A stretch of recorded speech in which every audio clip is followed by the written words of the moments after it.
Yaani hata kama nilikuwa na maisha magumu sio hivyo unavyofikiria. Mimi nilikuwa nataka manufaa makubwa zaidi.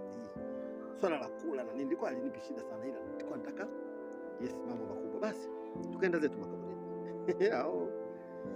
Siku mwingi kuna tisha vibaya mno. Yaani ninapokuambia makaburini ilikuwa ni safari kama ya dakika 15 hivi au 20 kwa mguu.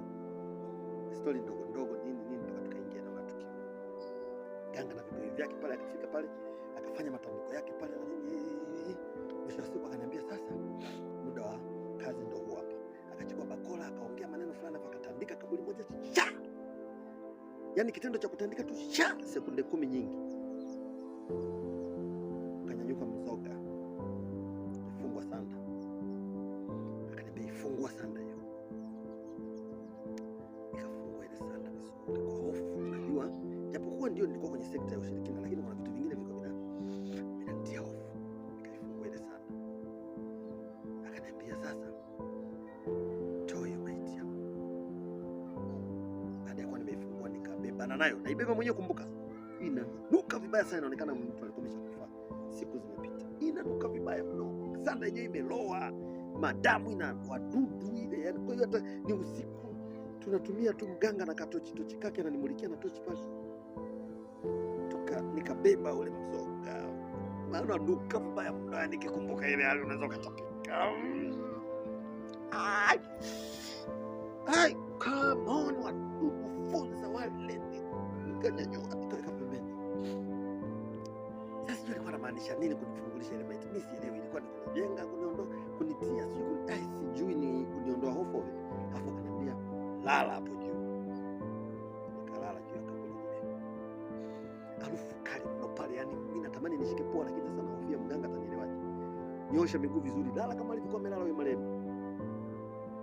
Nikalala pale. Alafu ile mganga ile maiti siko pembeni pale, akaenda akaibinua, yani unajua akaivua ile kanzu ile nini sanda, akaivua ile maiti. Maiti ikaporomoka huko, imesha mongonyoka na dikifunza harufu ndio ikawa kwa nini. Alafu ile shuka ndo akanifunika kuanzia usoni mpaka ndugu yangu. Imagine inanuka, ina mafunza ile, alafu jamaa akanifunika nayo. Alafu alivyomaliza akaongea maneno fulani hivi. Alivyomaliza kuongea tu yale maneno,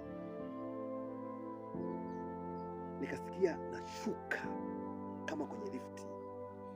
Yaani ile shwa harufu kali sana, lakini nahisi kama niko kwenye safari ya lifti mpaka chini. Kufika chini nikashangaa niko maeneo ya tofauti. Huko vipi? Nanyanyuka hivi, hakuna cha sanda, hakuna cha ile harufu, wala ni kila kitu kimebadilika ghafla. Yaani niko kama kwenye eneo lingine safi smart. Alafu kuna limwamba moja liko pale, bonge la dude linaniambia karibu sana, twende huko. Nikaongozana nalo, nikawa natembea, liko mbele, mimi niko nyuma. Nimetembea kama dakika 1 hivi 2, nikanifikisha sehemu Afrika, naambia sign. Nakuta pale kuna majitu ya ajabu, yani majitu miraba 4 madude makubwa. Naambia sign hapo, nikasign. Kabla twende, nikapelekwa mpaka maeneo yani haeleweki, yani maeneo fulani ya ajabu. Fika pale, nikaambia umekuja huku kwa ajili ya kuja sign, nataka pesa. Sasa sign hapo. Nimesign kule na hapa naambiwa ni sign. Nikamwambia hizi sign mbona? Nasema usilete ubishi, sign, nataka pesa. Sasa nataka pesa, twende. Nikafunguliwa chumba kimoja kimejaa pesa mengi, madola, madini, mapesa ya kila aina.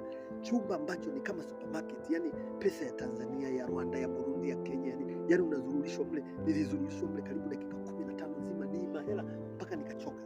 Jamaa akaniambia, wewe unataka pesa chagua, unataka pesa ya Tanzania, unataka dola, unataka ya Kiarabu, unataka hela gani? Nikamwambia nataka hela ya Tanzania. Kama ni hela ya Tanzania twende. Nikarudishwa kwenye hela ya Tanzania, nikaambiwa hela ya Tanzania ndio hiyo, lakini sharti lake unatakiwa kila mwezi ulale na maiti. Kila mwezi ulale na maiti, kwa maana ya kwamba ufanye mapenzi na maiti wa kike kila mwezi katika maisha yako.